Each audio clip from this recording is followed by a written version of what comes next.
السلام عليكم ورحمة الله وبركاته.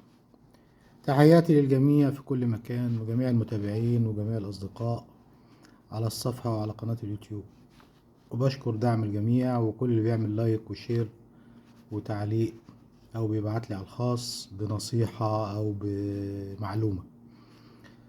كل الشكر لكم جميعا.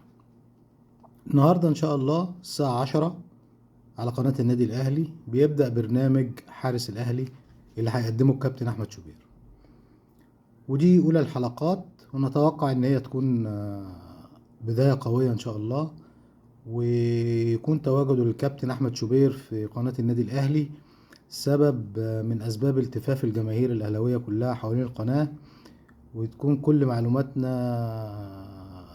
بناخدها من قلب القناة بشكل مباشر، ما بنحتاجش نعرف حاجة من بره أو نستنى خبر يطلع من بره أو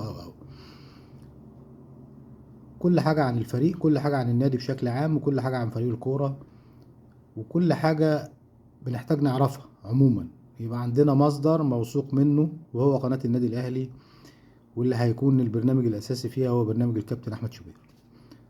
توقعاتنا إنه يكون البرنامج قوي، وتكون حلقة النهاردة الحلقة الأولى تكون حلقة قوية. ومن التسريبات اللي موجودة للحلقة إنه مثلا كان متوقع إنه يستضيف الكابتن محمد رمضان المدير الرياضي، ولكن أعتقد إنهم هيكتفوا بمداخلة. وكان المفترض برضو إنه هيكون موجود مدير التعاقدات أمير توفيق. طبعا كل ده بخصوص أحداث القندوسي، واللي أكيد هتطرق ليها النهاردة الكابتن أحمد شوبير. هنشوف الحلقة هتمشي إزاي، لأن برضو عرفت إن أمير توفيق اتفق على حلقة مع إبراهيم فايق على الMBC، وهيوضح فيها برضو كتير من الأمور في موضوع القندوسي. هنشوف الحلقة النهاردة إن شاء الله الساعة 10، برنامج حارس الأهلي، تقديم الكابتن الإعلامي الكبير كابتن أحمد شوبير. كل التوفيق للكابتن أحمد وللقناة، وإن شاء الله في تقدم دائم بإذن الله.